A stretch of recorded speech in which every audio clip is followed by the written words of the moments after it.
बाज़ार से आज मैं कतला मछली लाया था, तो मैंने सोचा क्यों ना कुछ अलग सा बनाया जाए। और तो साथ में मैंने आज बनाई है मछली। और देख लीजिए फटाफट इसकी विधि क्या है। तो चलते हैं, तैयार करते हैं। आज मैं बना रहा हूँ ये कतला फ़िश, जो कि एक फ्रेश वाटर फ़िश होती है।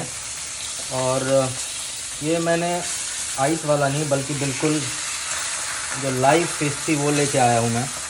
और ये करीब इसका वज़न 2 किलो का था। तो हम वहाँ पे 2 लोग थे और इसको आधा आधा कर लिया हम लोगों ने। तो आप देख सकते हैं इसका जो हेड है इससे ही काफ़ी बड़ा हेड है। और बंगाल, उड़ीसा और बिहार में इसका एक दाल के साथ बहुत ही स्पेशल रेसिपी बनती है, पर हम आज वो नहीं बना रहे हैं।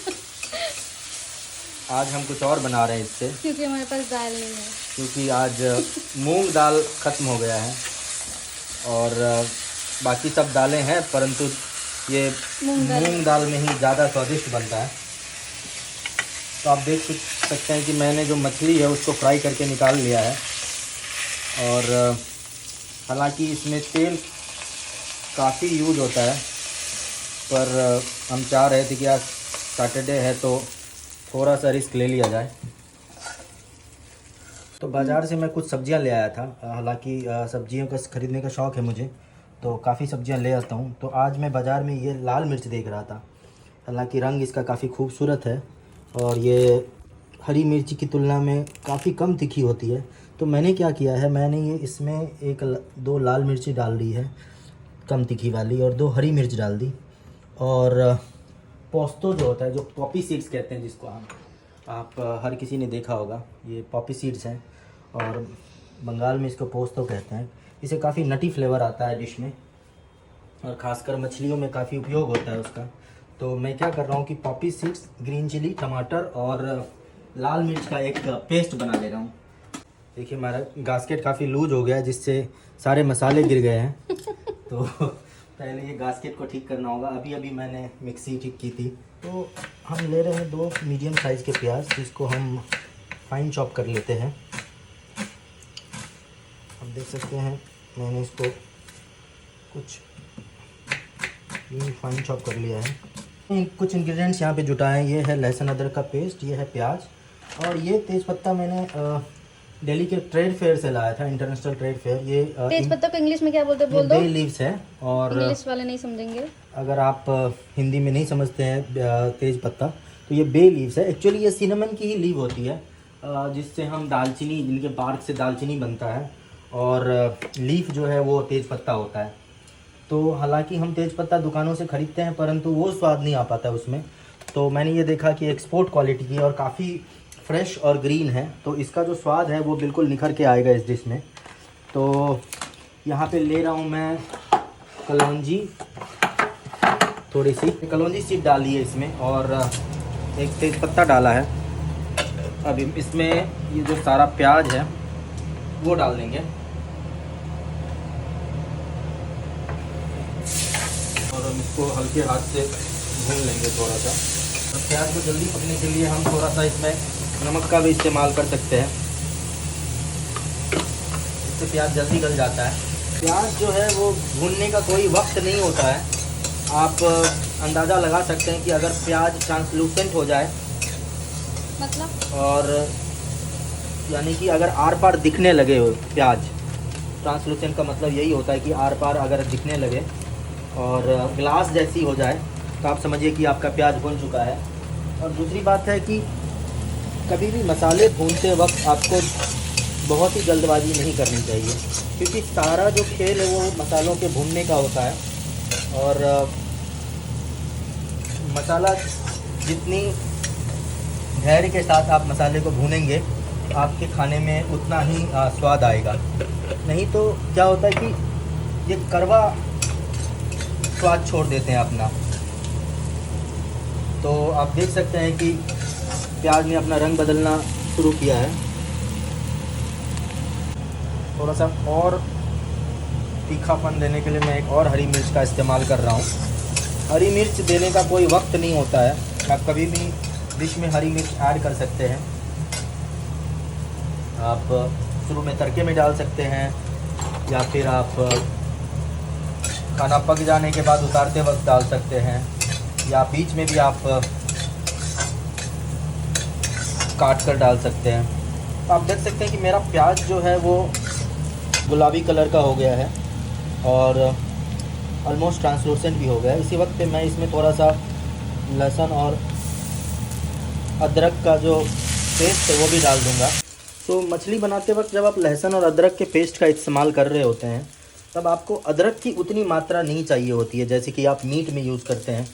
मीट में लहसुन और अदरक की मात्रा समान रखते हैं, परंतु जब आप मछली बना रहे होते हैं तो आप सिर्फ लहसुन का भी इस्तेमाल कर सकते हैं, और या फिर अगर लहसुन और अदरक का इस्तेमाल कर रहे हो तो आप लहसुन की मात्रा उसमें ज़्यादा रख सकते हैं। अब आप देख रहे होंगे कि ये भुन रहा है थोड़ा, पर लहसुन अदरक बहुत जल्दी जल भी जाता है जिससे कि इसका टेस्ट ख़राब हो जाता है। मैं इसमें थोड़ा सा पानी मिला दे रहा हूँ ताकि ये आराम से पके।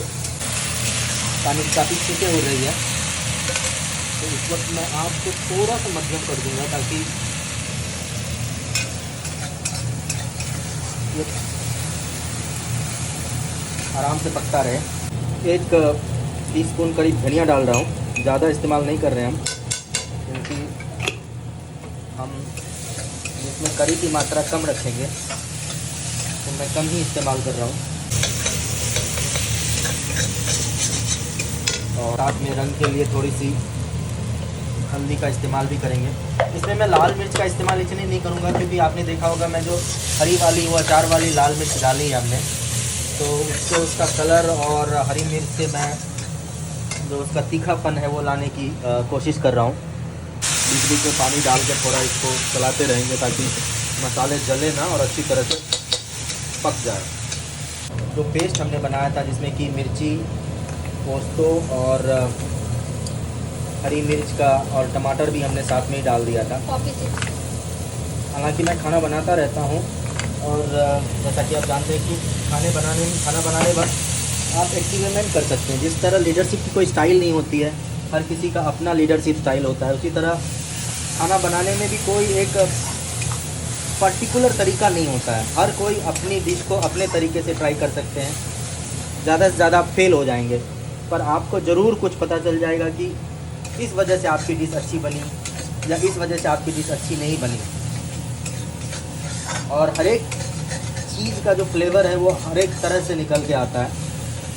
तो मैंने आज थोड़ी सी एक्सपेरिमेंट करी जिसमें पॉपी सीड्स और ये लाल मिर्च थी, तो मैं सोचा कि इसको कैसे इस्तेमाल करूं। तो इस लाल मिर्च को मैंने इस मसाले में डाल दिया है। मैं सारा मसाला इस्तेमाल नहीं कर रहा हूं क्योंकि मुझे लग रहा है ये काफ़ी ज़्यादा है यहाँ पर, और कुछ मसाले मैं बचा के रख लूँगा। तो हमारा एक काफ़ी तेज़ रंग था मिर्च का, वो अब थोड़ा सा डल हो गया है। और क्योंकि तेल में भुनने के बाद रंग जो होता है थोड़ा सा ऑक्सीडाइज होने के बाद ये बट काफ़ी सुंदर लग रहा है। ये आप देख रहे होंगे मसालों ने तेल छोड़ना शुरू कर दिया है किनारे से, और यही वक्त होता है जब आपको समझ में आनी चाहिए कि मसाला बिल्कुल पक चुका है। इस वक्त पर हम थोड़ा सा इसमें गरम मसाला ऐड करेंगे। ये गरम मसाला जो है मैं घर में खुद ही बनाता हूँ, बाहर से सारे गरम मसाले लेकर आता हूँ, उसको हल्के से आंच पे भून के। और ये बहुत ज़्यादा हम नहीं डालेंगे क्योंकि इसमें काफ़ी गरम मसाले ऐडेड हैं। इसमें जावित्री है, इसमें जायफल है, इसमें पत्थर के फूल है और सौंठ है। तो अगर आप ज़्यादा डाल देंगे इसमें तो ये थोड़ा सा कड़वा हो जाता है, तो काफ़ी तेज़ मसाला है ये। तो मैंने इसमें थोड़ा सा डाल दिया। आप देख रहे होंगे कि मसाले के डालते ही इसमें जो बची कुची तेल थी वो सूख गया है, और मुझे लग रहा है इस वक्त आंच थोड़ी तेज़ है, तो इसको हम कम कर सकते हैं थोड़ा सा, क्योंकि तेज़ आंच पर मसाले जलने लगते हैं। और यही सब छोटी छोटी चीज़ है जो कुकिंग में आपको हेल्प करती है, आपके खाने को ज़्यादा स्वादिष्ट बनाती है। वो बिल्कुल सही तरीके से मसाले ने जो कढ़ाई है उसके साइड्स को छोड़ दिया है। अगर अब मैं दिखा दूं कि यहाँ पे लगा भी दे रहा हूँ तो उसके बाद भी आप देखेंगे कि एक करछी के एक घुमाने से ही ये मसाला यहाँ से नीचे आ जाता है। यही वक्त है कि इसमें हम अपने अनुसार पानी डालेंगे, और आज मैं बहुत ही कम पानी का इस्तेमाल करूँगा कि मैं थोड़ा गाढ़ा बनाने की कोशिश कर रहा हूँ। और मैंने गर्म पानी डाला है, आपने देखा होगा कि पानी डालते ही उबाल आ गया है।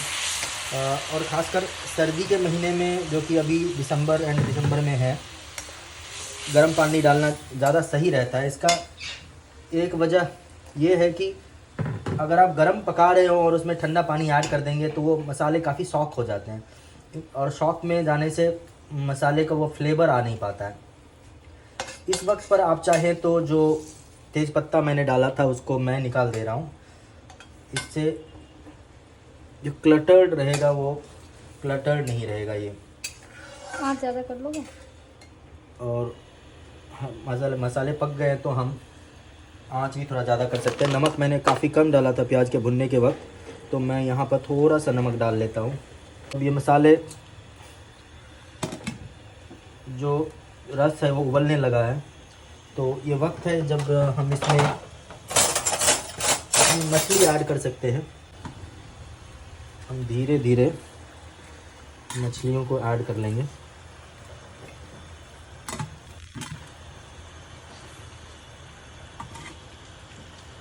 हमने दाल के साथ नहीं बनाई तो हम इस हेड को नहीं ऐड कर रहे हैं, क्योंकि इससे